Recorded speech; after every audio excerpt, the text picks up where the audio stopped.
Stay tuned after the video to hear a few sound samples coming from the WS1 so you can hear kind of what it sounds like when you're actually using them. Hi guys, Mike here. This is a quick unboxing of the Sony SRS-WS1. These are immersive wearable speakers that you wear around your neck. Now, I have the Bose version of this and it is fantastic. However, the Bose ones are Bluetooth. This one is direct streaming from an analog source and does not have Bluetooth built in. So there are some benefits to that. Let's go ahead and open up the box and see what we got going on. Now, first impressions, these are definitely a lot bigger than the Bose units. Just physically, the size-wise is just bigger. Weight-wise, it also weighs more, so I expect these to actually have more fuller sound than the Bose system does. Now, looking at the side, I see that we got the Sony prominent logo on here. Looks like it has a little bit of an air duct going in through here. I'm not sure if that's the case or if it's just a styling cue. This has a type of fabric that looks like it's going to be pretty wear resistant and fairly comfortable around the neck. So we'll go ahead and try those features out a little bit later. And it is definitely an air duct that goes through here and then a little bit out through here as well. I see some buttons over here on the side that allow you to go ahead and turn it on and maybe make some adjustments to the sound quality settings over here, and of course the volume up and down. Unfortunately, this looks like it is a USB micro, which is going out of style now. Now we want everything USB-C. Fortunately though, this comes with a charging dock. As you can see right over here, it has, basically you don't need to plug this in to go ahead and charge. You could just stick it on the dock here, and through the connectors, which I imagine are right back here, here they are, it will just dock in place and be able to charge your headset. Now I really hope that these are magnetically guided, because I can see that this could be a little bit of a problem trying to get it completely linked up just right.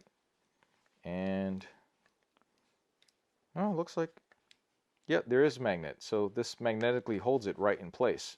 So it looks like that is definitely one up over the Bose system, where I actually have to unzip a piece of the speaker to plug in the also micro USB.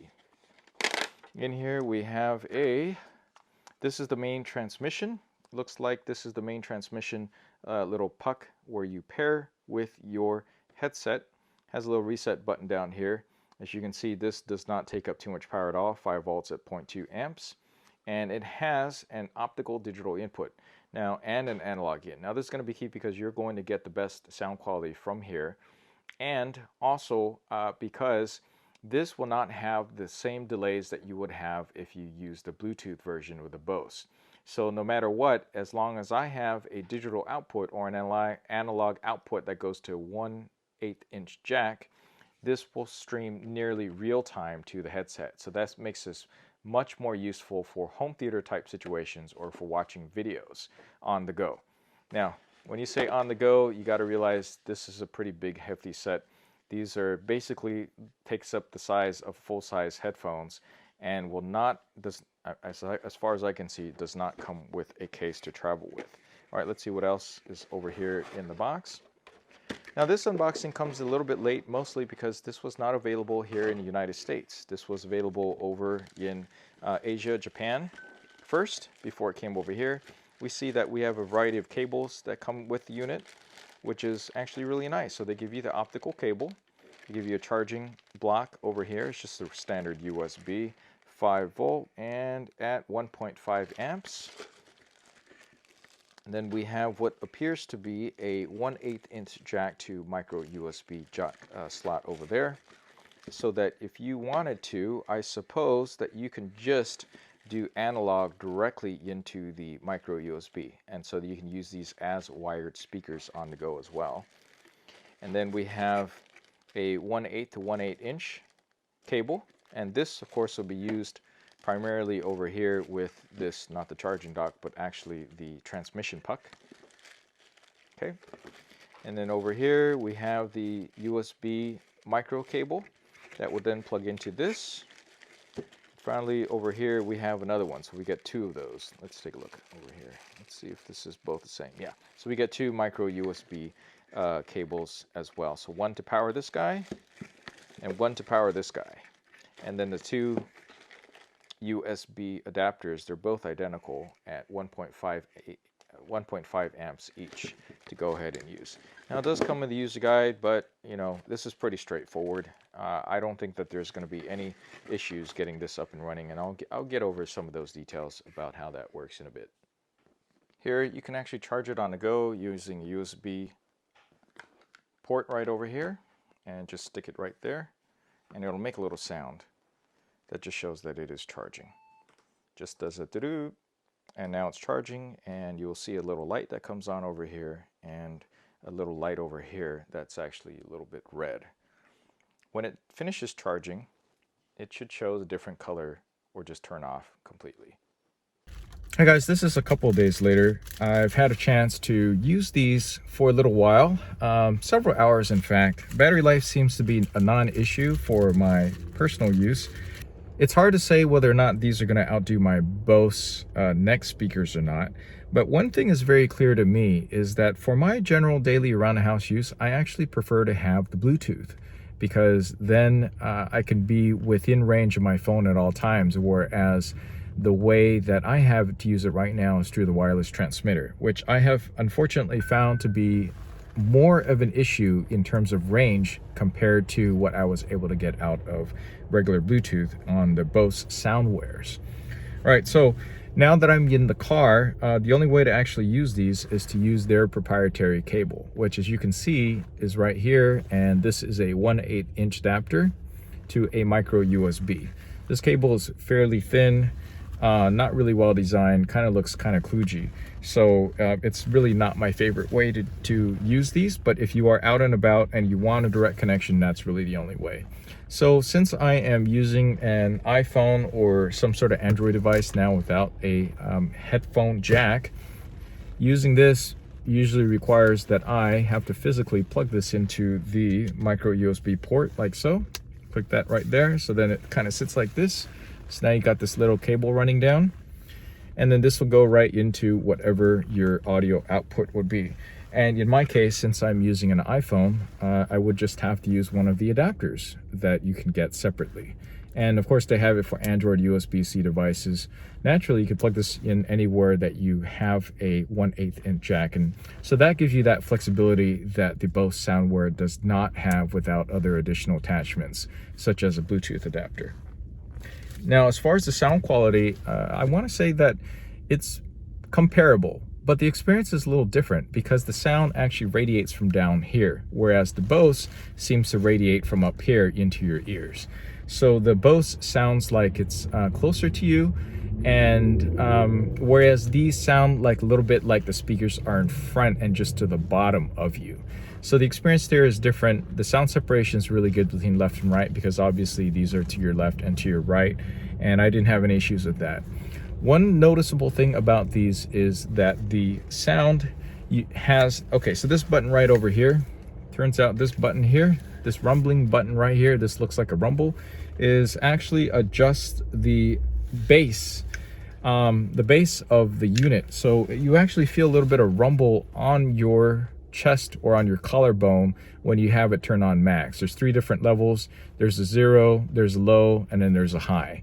And I've kept it on high. It didn't bug me too much, but keep in mind that this is more of a, it has more bark than bite, in that you don't, like you can literally feel the bass just rumbling a little bit on here, but it doesn't feel like a deep bass. It's still a very superficial bass. Like it's trying to, but it can't get there. And there's, I mean, these speaker drivers are really small. You're not going to get that huge bass that you would normally get with obviously bigger speakers, because you're not displacing a whole lot of air, even though it has these big air ducts over here, which is probably more designed than anything. So I probably wouldn't, I would say that listening to music is a little bit better with the WS1 in general, and listening to podcasts is perfectly fine as well.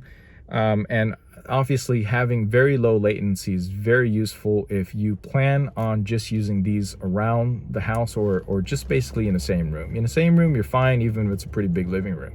But once you throw a couple of walls in the way, the reception just falls shorter than the Bluetooth that I was able to get with the Bose Soundwear. And they're also a little bit more kludgy, a little bit bigger. These are not something you're going to travel around with. And I don't know if you like the style or not, but this is kind of what it looks like.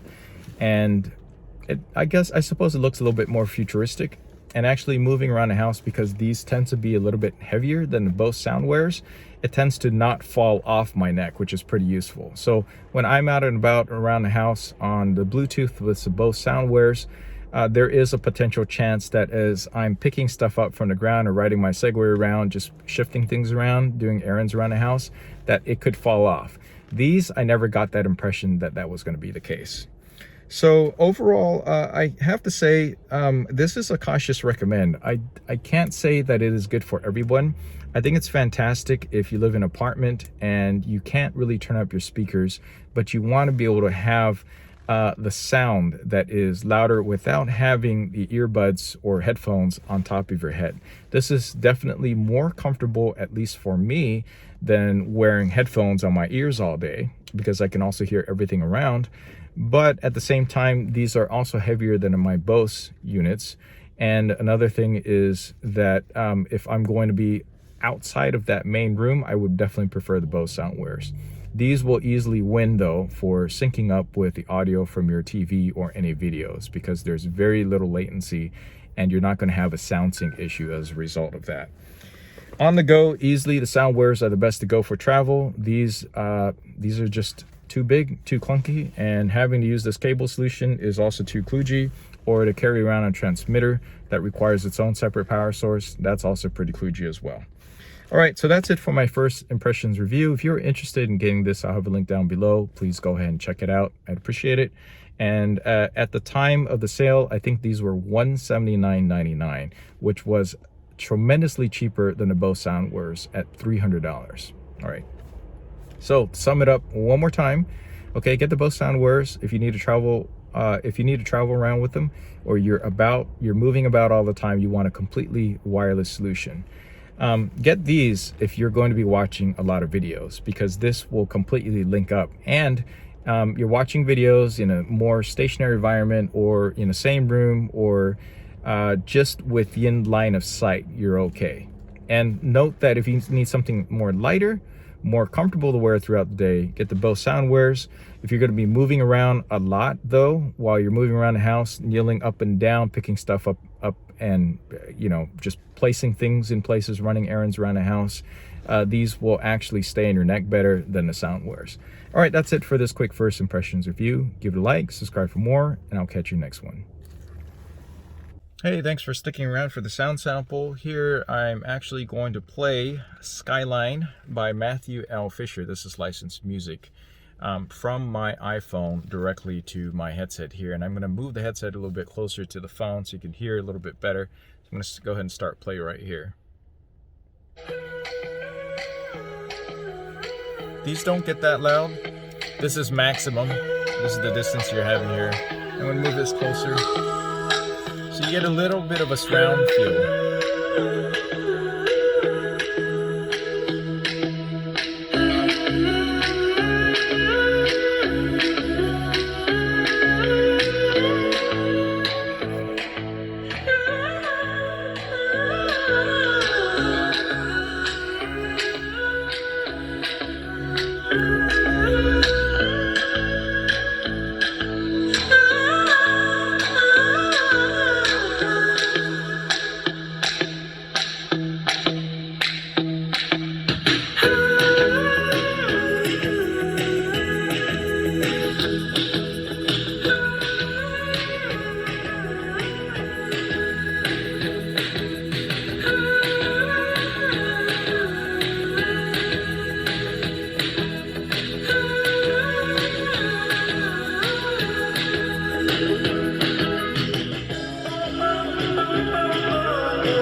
All right, again, that was Skyline by Matthew L. Fisher, recorded on my Galaxy Note 10 Plus that I just have mounted over here. Just feeling it again, the bass does, or the thumping of this does add a bit to the experience. Luckily for you, if you don't like it, you can cancel it through the connection over here. So for music, I definitely think it has a step up above the Bose Soundwares. Unfortunately, though, if I had to pick one, for me and the way that I like to use my Soundwares, which is primarily just to listen only, like primarily to podcasts and stuff and radio throughout the house, talk shows, Audible, the Soundwares are still going to be best for me. Let me know what you think down below. Do you think these are worth it? Do you think the Soundwares are better for you? And also, if you've tried some of the other third-party ones that are also available that allows you to wear speakers around your neck, let me know what you think about those. Thanks for watching.